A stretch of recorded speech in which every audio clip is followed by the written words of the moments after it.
Hello, I'm here to present to you UtopicSense, a tool to support the use of synesthesia as an assistive resource in 2D games.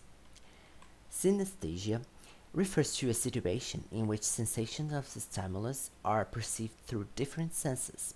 For example, there are people with some neurological conditions which can perceive sounds and at the same time they see colors.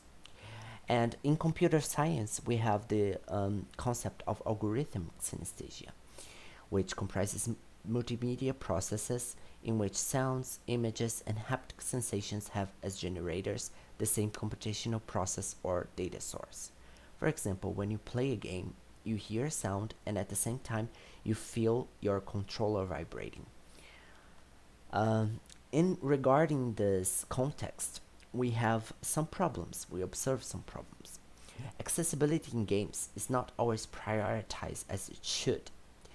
There is financial and time costs for the synesthesia implementation. And not many options. We do not have many options to help indie developers to implement synesthesia. So, as motivation, we saw many games that already use visual and haptic alternatives to sounds. For example, Mark of the Ninja, which uses visual effects together with sounds. And based on that, we wanted to automate the process of inserting visual alternatives for sounds in games to help with the issues and the problems that we mentioned before, and specifically apply this for 2D games and to help with the accessibility of hard of hearing and deaf players. So our solution is a software to facilitate the synesthesia implementation. The tool was designed within Unity game engine, and Unity is a game engine that can be used to create 2D and 3D games. That's why you chose it, and we chose it because there are a lot of indie developers that use it for games with large audience. So, related work. Coutinho in 2012 did a semiotic inspection method to assess audio influence in gaming experience. Silva, Calado e Jucá in 2018 present synesthesia as a way to better accessibility and communicate music emotion.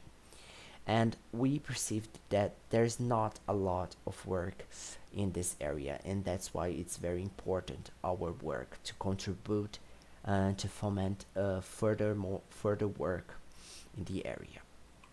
So we did some requirements gathering to start our project. We selected 11 games, 2D games, old and new games, and we made some observations testing them and playing them with and without sound. We noticed that in lots of cases sound hints some sort of events off screen, and that can be frustrating for people who are not playing with sound or deaf or hard of hearing players, because in this case Sonic the Hedgehog 2 we have a one-hit kill projectile hinted by a sound effect off screen.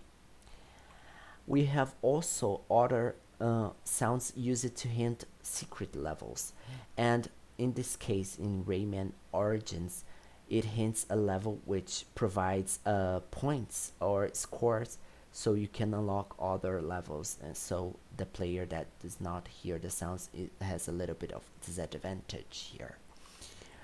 The requirements gathered, we listed them, and the most important that we want to present is that we wanted to support different game genres for 2D games, and we wanted to support appliance of visual effects for different artistic visions. So we went off for the tool's implementation, the UtopicSense implementation.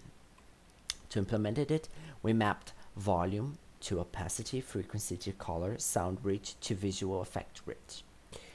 So here illustrating it, volume to opacity, frequency to color. And the last one that we want to illustrate is the one which comprises the radius of the sound effect. So the larger the radius, the larger the reach.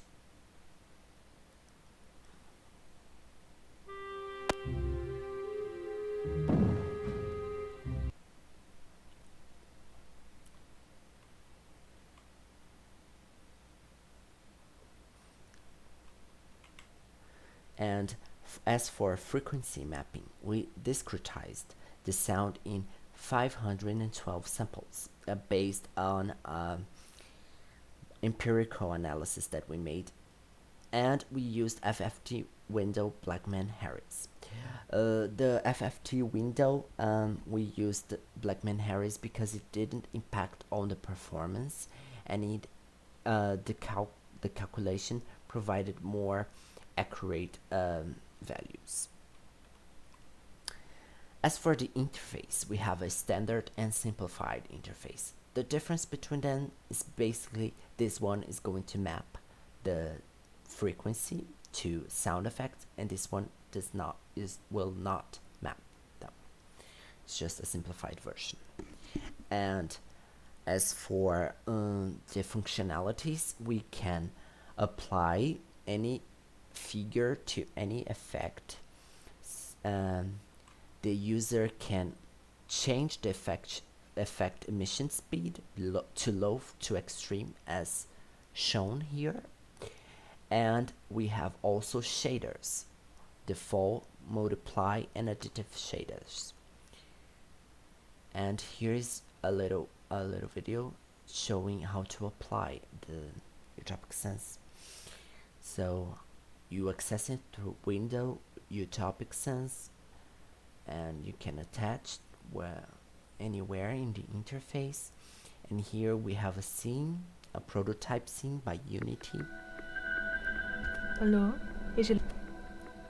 Here you can see there's no effect applied, and then we are going to apply effect number 1 with a medium emission speed, and then we apply the effect.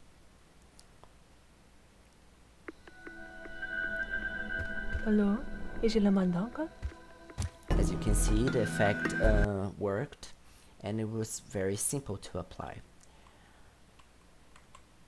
So we went afterwards we went to evaluation, and we got some interesting results.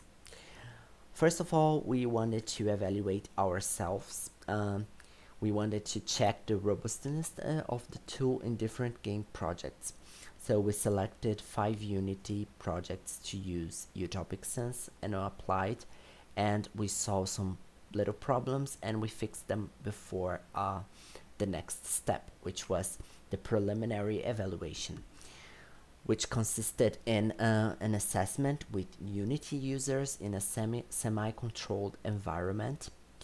The users performed 17 tasks using UtopicSense. The users were creators and designers of Unity, and we apply a post-test questionnaire. And after that, we gathered the results which contributed to better the tool. There were valuable feedback for the tool, for the interface, which we changed the software to adapt and to be more user-friendly. Concluding, we presented two. Our contributions are that we presented two to facilitate the use of the algorithm synesthesia process in games. We reflected about problems that can compromise accessibility of deaf and hard of hearing people into the games. And we also perceived that there is not lots of work in this area, so we contribute with a software that can foment and instigate more people to work in the area as well. As for future work, we want to facilitate the implementation of haptic stimuli and the software too, not just visual effects. And we want to test and expand the particle systems to better fit 3D games as well. References, and thank you. Thank you for being here. And do you have any questions about the software or anything? I'm here to answer them.